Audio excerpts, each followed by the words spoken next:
भक्तजनों, आज हम आपको श्री हरि विष्णु के 108 नामों का स्मरण करवाते हैं, जो बहुत ही पुण्यकारी और लाभदायक है पुरुषोत्तम मास में विशेषकर। जय श्री राम। हरये नमः। ओम केशवाय नमः। ओम माधवाय नमः। ओम गोविंदाय नमः। ओम दामोदराय नमः। ओम त्रिविक्रमाय नमः। ओम पद्मनाभाय नमः। ओम श्रीधराय नमः। ओम ऋषिकेशाय नमः। ओम जनार्दनाय नमः। ओम अच्युताय नमः। ओम अनंताय नमः। ओम पुरुषोत्तमाय नमः। ओम आदिदेवाय नमः। ओम देवकीनंदनाय नमः। ओम श्रीकृष्णाय नमः। ओम मुकुंदाय नमः। ओम नरसिंहाय नमः। ओम वामनाय नमः। ओम रामाय नमः। ओम श्रीरामाय नमः। ओम बलभद्राय नमः। ओम श्रीनिवासाय नमः।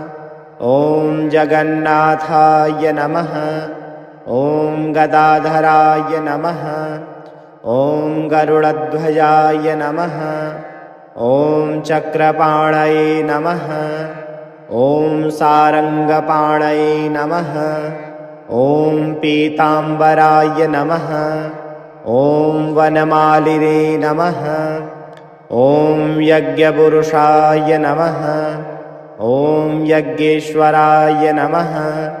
ओम यज्ञभुक् नमः।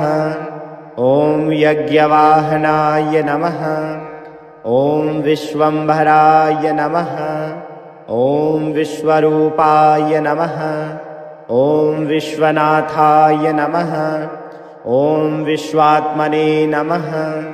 ओम सर्वेश्वराय नमः। ओम सर्वात्मने नमः। ओम सर्वव्यापिने नमः।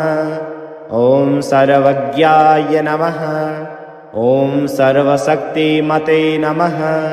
ओम सर्वपालकाय नमः। ओम शांताय नमः। ओम शरण्याय नमः। ओम करुणानिधये नमः। ओम भक्तवत्सलाय नमः। ओम दयानिधये नमः। ओम अनघाय नमः। ओम अव्ययाय नमः। ओम अजाय नमः। ओम निर्गुणाय नमः।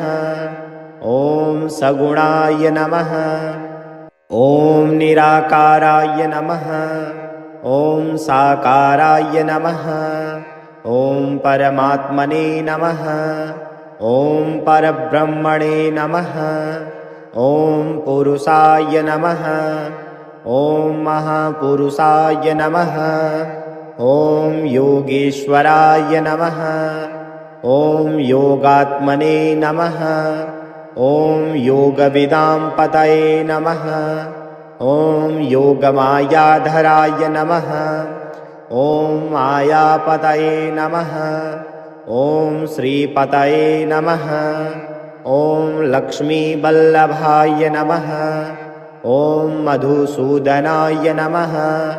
ओम कैटभासुरमर्दनाय नमः। ओम कालनेमिनिघ्नाय नमः। ओम दैत्यारये नमः। ओम दानवेन्द्रविनाशनाय नमः।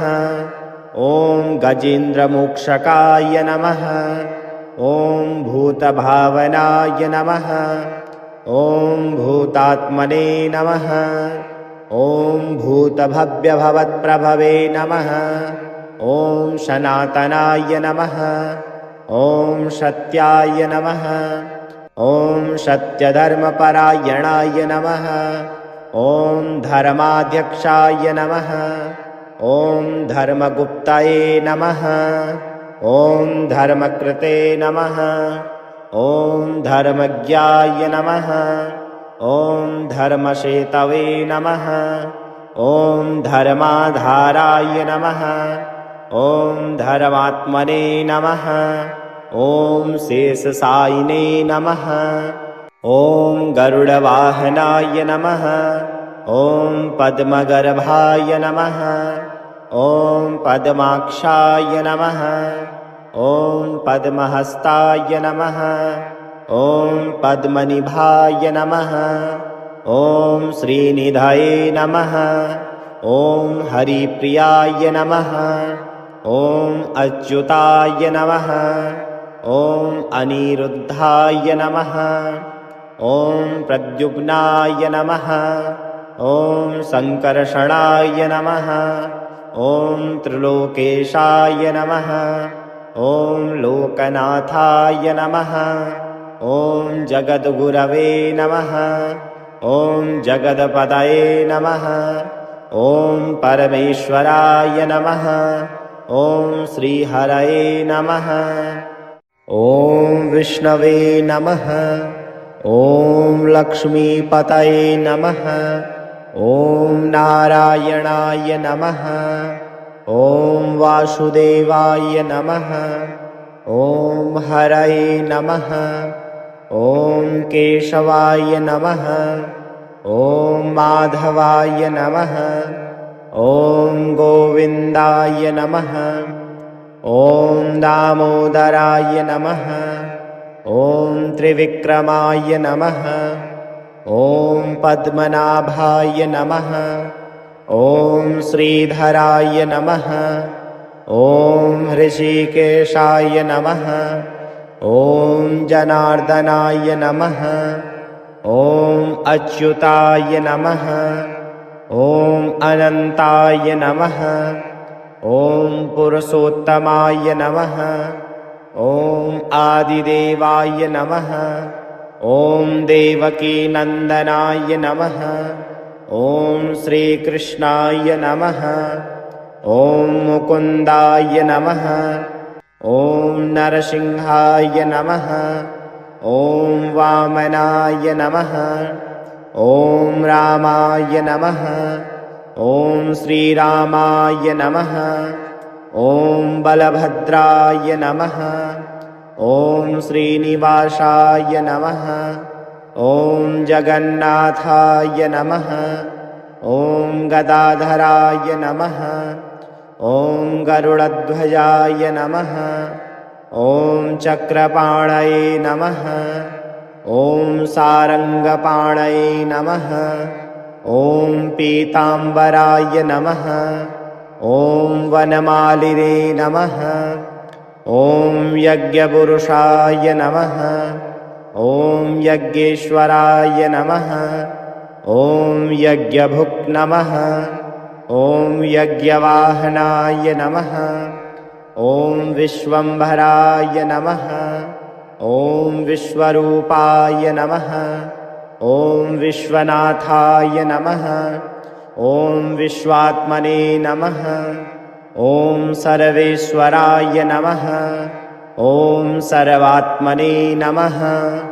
ॐ सर्वव्यापिने नमः। ॐ सर्वज्ञाय नमः। ॐ सर्वशक्तिमते नमः। ॐ सर्वपालकाय नमः। ॐ शान्ताय नमः। ॐ शरण्याय नमः। ॐ करुणानिधये नमः। ॐ भक्तवत्सलाय नमः। ॐ दयानिधये नमः। ॐ अनघाय नमः। ॐ अव्ययाय नमः। ॐ अजाय नमः। ॐ निर्गुणाय नमः। ॐ सगुणाय नमः। ॐ निराकाराय नमः। ॐ साकाराय नमः। ॐ परमात्मने नमः। ॐ परब्रह्मणे नमः। ॐ पुरुषाय नमः। ॐ महापुरुषाय नमः। ॐ योगेश्वराय नमः। ॐ योगात्मने नमः।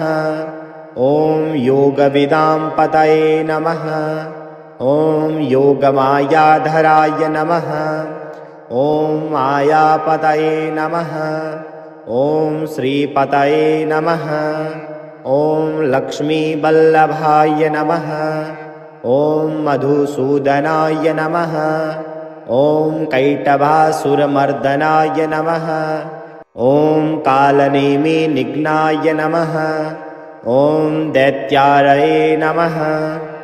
ॐ दानवेन्द्रविनाशनाय नमः। ॐ गजेन्द्रमोक्षकाय नमः। ॐ भूतभावनाय नमः। ॐ भूतात्मने नमः। ॐ भूतभव्यभवत्प्रभवे नमः। ॐ सनातनाय नमः। ॐ सत्याय नमः। ॐ सत्यधर्मपरायणाय नमः। ॐ धर्माध्यक्षाय नमः। ॐ धर्मगुप्तये नमः। ॐ धर्मकृते नमः। ॐ धर्मज्ञाय नमः। ॐ धर्मसेतवे नमः। ॐ धर्माधाराय नमः। ॐ धर्मात्मने नमः। ॐ शेषशायिने नमः। ॐ गरुडवाहनाय नमः। ॐ पद्मगर्भाय नमः। ॐ पद्माक्षाय नमः। ॐ पद्महस्ताय नमः। ॐ पद्मनिभाय नमः। ॐ श्रीनिधये नमः। ॐ हरिप्रियाय नमः। ॐ अच्युताय नमः। ॐ अनिरुद्धाय नमः। ॐ प्रद्युम्नाय नमः। ॐ सङ्कर्षणाय नमः। ॐ त्रिलोकेशाय नमः। ॐ लोकनाथाय नमः। ॐ जगद्गुरवे नमः। ॐ जगदपदये नमः। ॐ परमेश्वराय नमः। ॐ श्रीहरये नमः। ॐ विष्णवे नमः। ॐ लक्ष्मीपतये नमः। ॐ नारायणाय नमः। ॐ वासुदेवाय नमः। ॐ हरये नमः। ॐ केशवाय नमः। ॐ माधवाय नमः। ॐ गोविन्दाय नमः। ॐ दामोदराय नमः। ॐ त्रिविक्रमाय नमः।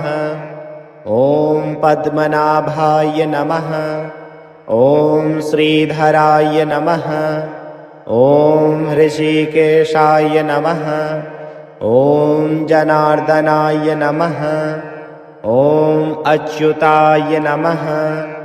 ॐ अनन्ताय नमः। ॐ पुरुषोत्तमाय नमः। ॐ आदिदेवाय नमः। ॐ देवकीनन्दनाय नमः। ॐ श्रीकृष्णाय नमः। ॐ मुकुन्दाय नमः। ॐ नरसिंहाय नमः। ॐ वामनाय नमः। ॐ रामाय नमः। ॐ श्रीरामाय नमः। ॐ बलभद्राय नमः। ॐ श्रीनिवासाय नमः।